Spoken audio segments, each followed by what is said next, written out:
And she said, "How are you doing?" And I took a deep breath and I was like, I'm kind of heavy today. And so when I say heavy, I'm talking about how you could still have a good time.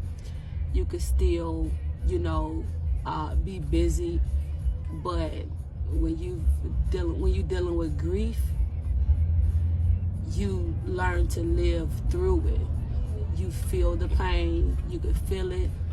No matter what you're doing, it doesn't take away the thought of the person and what you feel emotionally, but you have to learn how to live through it, how to acknowledge, take a deep breath, acknowledge the emotions, acknowledge what you feel, think about the person and try to walk your way out of that dark place. And so I think it's good when people ask you, how are you doing?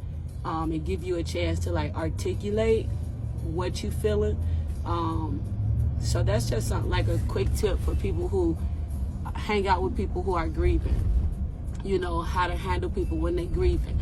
Being able to ask them how they doing and giving them a chance to process their thoughts, and then being a support, being a friend, knowing when to show up, knowing when to just be there. So this time it's like God always sent, the right people, like how he sent you, Lady Usher, this weekend. Like I had been preaching for 5 weeks straight and really busy. And usually after I finish preaching, it's really when I have a difficult time grieving. But you came like a pop-up, like you just showed up. We have a lot of fun, but even in the midst of having a lot of fun, I'm able to balance a good time, but also balance how to grieve with grace. So I just want to encourage every person that's listening to me that may have lost someone significant in their life. You may have down days, you may have difficult days. Get around people that will genuinely care about you, that will ask you, how are you doing? Give you time to process your emotions, and give yourself grace to process how you feel. Being okay with the highs and the lows, but don't stay in a low place. And also giving yourself grace to grieve through the process and go through the journey.